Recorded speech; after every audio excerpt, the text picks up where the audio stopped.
गीत गाए आपने। अस्थाना जी कैसे थे? एलआईओ में रहे थे, हमसे प्यार भी करते थे और पंगा भी लेते थे। कई बार गुस्सा आ जाती थी तो कहते तुम डाकखाने में नौकरी करते हो, हमारी चिट्ठी गायब करवा देते। तो इसलिए देखिए मैं उनके बारे में बता रहा हूं कि राष्ट्र भावना के गीत गाए आपने, कीर्तिमान काव्य के बनाए आपने। राष्ट्र भावना के गीत गाए आपने, कीर्तिमान काव्य के बनाए आपने। तो मधुकर बीएन अस्थाना, मधुकर नाम था उनका, कि मधुकर आप थे मधुर स्वर के, मधुकर आप थे मधुर स्वर के, गीत छंद मुक्तक सुनाए आपने। राष्ट्र वंदना के गीत गाए आपने, राष्ट्र वंदना के गीत गाए आपने, कीर्तिमान काव्य के बनाए आपने। और दोस्तों मैं संदेश देता हूं सब प्रेम से रहें, लेकिन कई बार क्या होता है यार, हमारे यहाँ खुरापात ये गांव में होती थी कि सबसे सीधा जानवर गधा होता है, लेकिन कुछ बदतमीज किस्म के लड़के हुआ करते थे जो उसकी पूंछ से कनस्तर बांध देते थे। अब क्या करोगे बताओ? अब गधा क्या करे बेचारा जो है, अब कहां तक शराबत करे। लेकिन फिर भी मैं एक मुक्तक होली के अवसर पर आपके बीच में रख रहा हूं और एक संदेश देना चाहता हूं। अब मैं क्या करूं, जो अमित है, अब मैं बता रहा हूं मेरे कनौजिया जो है, जिनकी बदौलत मैं कवि बना, अब वो बैठ बैठ के चले गए। उन्होंने कि भाई साहब मैं जहां जाता हूं वहां आपको सुन ही नहीं पाता, मैं इतना टाइम नहीं दे पाता। तो मैं आइए होली पर एक मुक्तक आप सब लोगों को दे रहा हूं, और गांधी जी का इसलिए नाम नहीं लूंगा कि सब लोग उनका नाम ले रहे हैं, मुझे कोई लालच नहीं है उनसे, ईमानदारी की बात है। अच्छा जिस गांव में ना रहने के, मैंने भैया मकान खरीद लिया, आगरा में वहां रहने लगूंगा।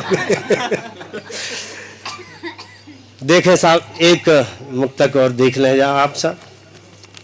होली का संदेश देश में भाईचारा बना रहे, होली का संदेश देश में भाईचारा बना रहे।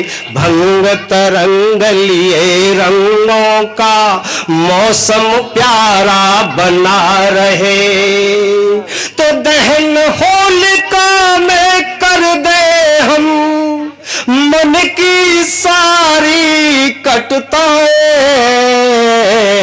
और घर आंगन महकाने वाला प्यार हमारा बना रहे। घर आंगन महकाने वाला प्यार हमारा बना रहे। और भाभी जी मुझे दिखाई दे रही है, मैं उनके चरण वंदन करता हूँ, बहुत बहुत आशीर्वाद देती रही हैं उनके समय में। और आप भी बहुत अच्छी कवित्री, अगर मन करे तो एक आज आप भी एक कविता जरूर सुना देना, ठीक है। और अस्थाना ने से मुझसे जब इसने हिमांशु ने गीत के लिए कहा था, मैं मौका मिला तो जरूर सुनाऊंगा। लेकिन एक दो और मुक्तक सुन लें साहब, हमारी मात शक्ति बैठी है, एक दो मुक्तक और देखें। मैं चाहता हूं कि मुक्तकों से ही आपको जोड़े रखूं। राजनीति का इस समय दौर चल रहा है, चुनाव का। मेरा ईमानदारी की बात बता रहा हूं, मेरा किसी भी राजनीतिक दल से न कोई मेरी निष्ठा है, न उनका बिका हुआ हूं। मैं स्वतंत्र हूं, मेरी स्वतंत्र विचारधारा है। और स्वतंत्र व्यक्ति आपको बुरा लग सकता है, इनको बुरा लग सकता है, जो सच कहेगा वो बुरा लगेगा। मैंने एक छंद के माध्यम से अपना व्यक्तित्व बताता हूं, कहना चाहता हूं कि मैं क्या हूं। कि चाटुकारिता के गीत लिखता नहीं हूं, मीत सिर्फ सच लिखने को लेखनी चलाता हूं। और कुर्सियों के चारों ओर चक्कर लगाता नहीं, देश प्रेमियों के लिए भाट बन जाता हूँ। तो अंधकार लिए हुए दैत्यता खड़ी हो जब, दीप बलिदानियों की याद के जलाता हूँ। और मेरे लिए कोई धर्म देश से बड़ा नहीं है, इसीलिए राष्ट्र वंदना के गीत गाता हूँ मैं, इसीलिए राष्ट्र वंदना के गीत गाता हूँ। ये मेरा स्वभाव है। इसीलिए कहना चाहता हूँ। धन्यवाद भाई साहब। अब राजनीति का दौर है तो एक मुक्तक और देखें। धर्म से भी अब बड़ी है जातियां इस देश में। आपने देखा होगा चुनाव में जात देख के बात समझ लो कि जे हमारे मतलब का आदमी है और जात आपके विरोध की है तो समझ लो विपरीत आदमी है। ये स्थिति हो गई है इस देश की। तब कहना चाहता हूं कि बहन जी सुन लो, धर्म से भी अब बड़ी है जातियां इस देश में और हथियार लेकर सब खड़ी हैं जातियां इस देश में। सत्ता शिखर सिंहासनों की होड़ में जूझी हुई सिर्फ स्वानों सी लड़ी है जातियां इस देश में। सिर्फ स्वानों सी लड़ी है जातियां इस देश में। एक मुक्तक और देखते हैं, अगर पसंद आता रहे तो थोड़ा सिर ही हिला दो, ताली वाली मत बजाना। वह भाई आंखों से भी मालूम पड़ जाता है ना भाई, जब अजय अटल आंखों से ही मतलब जो चुम्बन और वो जन क्या क्या मतलब कर देते हैं, तो हमारी कविता भी तो आंखों से मतलब उसका वो निकला है ना। और देखें आदम दर समाज की स्थिति क्या है। आदम दरिंदा हो गया है आज के परिवेश में। और मैं लंकेश जी आपके लिए ना कह रहा, आप तो शरद खान थे। आदम दरिंदा हो गया है आज के परिवेश में। लंकेश जिंदा हो गया है आज के परिवेश में। सही बात तो यह है कि आज 8 साल की बिटिया से लेकर 60 साल की बुढ़िया तक समाज में सुरक्षित नहीं। क्या करेंगे? इसमें सरकार दोषी नहीं है। आप कहेंगे सरकार की वजह से। हमारे बीच में कौन शैतान है यार, किसकी आंख में नाखून लिए कौन बैठा है पता ही नहीं चलता है। तब कहना चाहता हूं कि आदम दरिंदा हो गया है आज के परिवेश में और लंकेश जिंदा हो गया है आज के परिवेश में। बहेलियों ने कर लिया अनुबंध बाजों से यहाँ, घायल परिंदा हो गया है आज के परिवेश में। घायल परिंदा हो गया है आज के परिवेश में। अच्छा लग रहा हो तो सुनाता रहूं, नहीं तो मेरा काव्य पाठ हो गया। सुनाऊं तो एक बार ताली बजा दो तुम। और मैं अपनी मां बहनों को समर्पित कर रहा हूं। और सही बात तो यह है कि अब कई बार ऐसी घटनाएं हो जाती हैं, वहां से कविता निकल आती है। एक कवि सम्मेलन में मैंने महिलाओं के खिलाफ कविता पढ़ी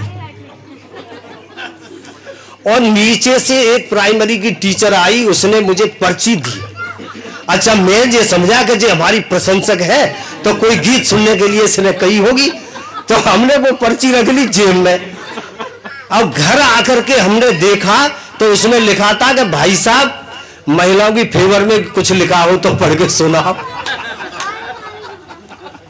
तो कई बार ऐसी घटनाएं हो जाती है। मैं घटनाओं से डरता नहीं हूं।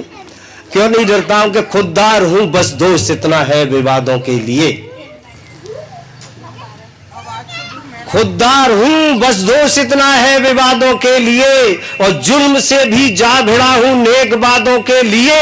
अरे जख्म जोखिम झेलना हर किसी का बस कहां, पत्थरों से भी भिड़ा हूं मैं इरादों के लिए।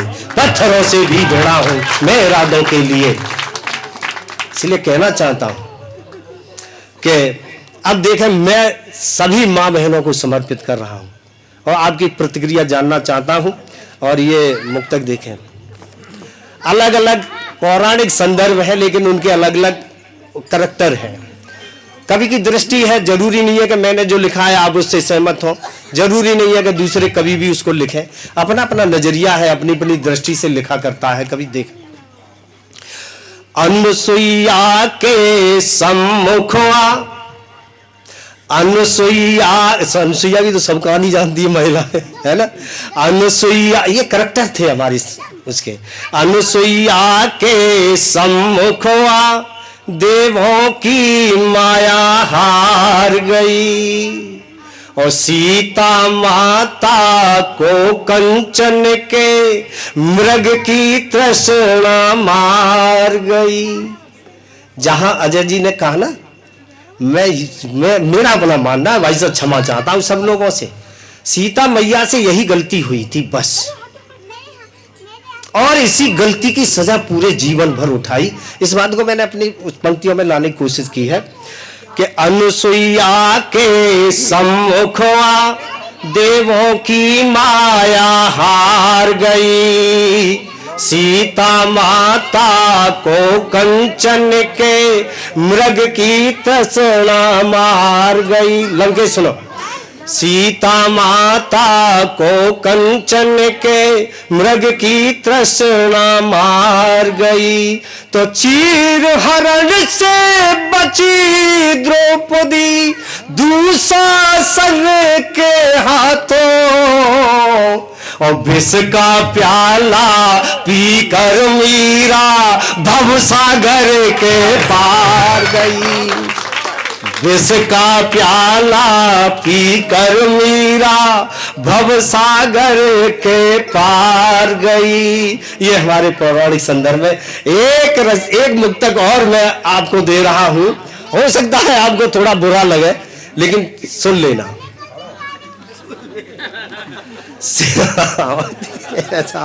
ऐसा